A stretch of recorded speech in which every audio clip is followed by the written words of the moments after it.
avoir été devant le ministère des Outre-mer. Nous sommes maintenant devant l'Assemblée nationale qui est pour nous le symbolisme justement visible, le symbole visible du colonialisme français à La Réunion, comme dans les autres colonies françaises départementalisées.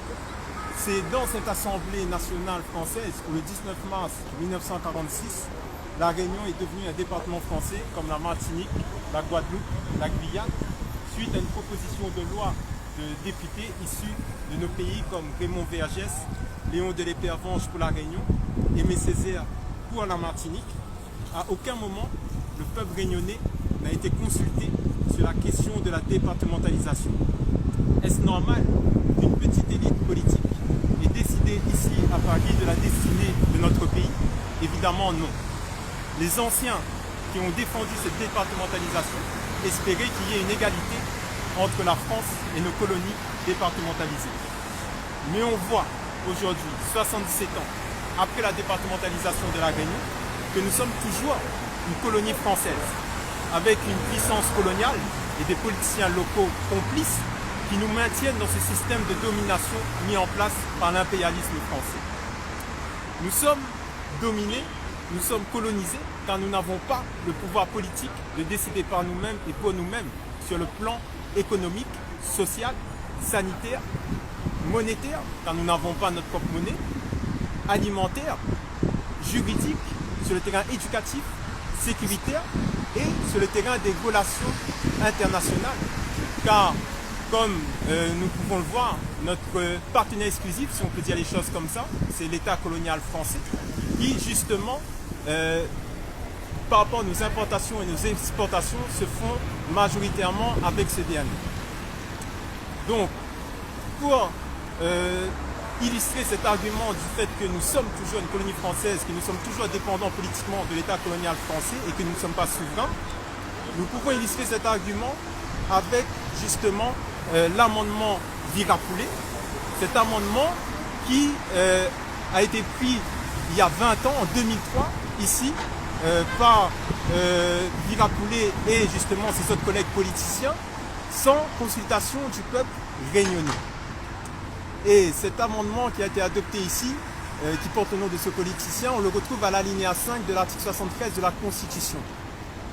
Et cet amendement Virapoulet empêche justement toute évolution de notre statut politique et empêche le peuple réunionnais d'être en mesure d'adopter ses propres lois ou règlements propres à ses spécificités, à ses réalités.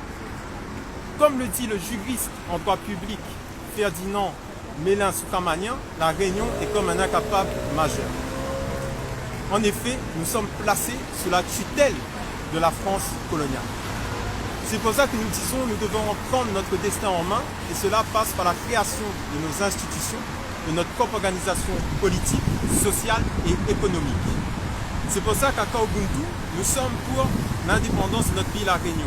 Car cela est paradoxal que la destinée du peuple réunionnais, comme avec la question des retraites, se décide ici à l'Assemblée nationale.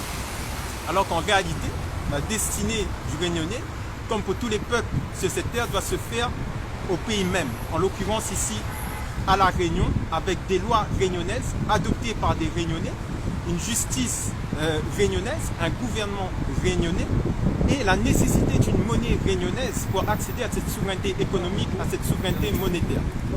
Lorsqu'on voit que l'État français ici est en crise démocratique, en crise politique, avec un gouvernement qui justement fait passer en force sa réforme des retraites, qui va s'appliquer de plein droit à La Réunion, avec ici le renforcement des inégalités sociales et l'accentuation de la pauvreté chez les anciens à La Réunion, il est urgent alors qu'un État réunionnais naisse et agisse concrètement, avec un système politique où le pouvoir appartiendrait au peuple réunionnais.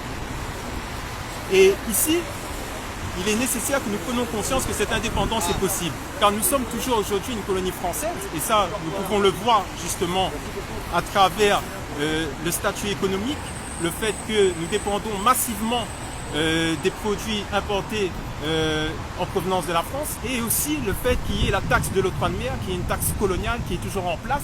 Donc, ceux qui disent qu'il n'y a plus le statut colonial à la Réunion et en Guadeloupe, Martinique, Guyane se trompe, car dans les faits, dans la pratique, nous sommes toujours une colonie française. Et il faut prendre aussi en compte le fait que nous sommes en mesure d'accéder à notre indépendance politique en raison de notre contexte géographique. Nous sommes à côté du continent africain, qui est la prochaine puissance en ce 21e siècle. Et donc c'est pour ça que nous sommes aussi dans ce discours panafricaniste, qui est de dire que c'est par l'unité avec le continent africain que chaque peuple africain, parce que le Réunionnais fait partie justement du peuple africain, du peuple afro-descendant, c'est à travers le panafricanisme que nous allons pouvoir accéder à notre réelle souveraineté. Et nous devons aussi prendre en compte que le fait qu'il y a un recul des droits sociaux ici en France, mais qui se fait de manière plus massive dans notre pays, la Réunion.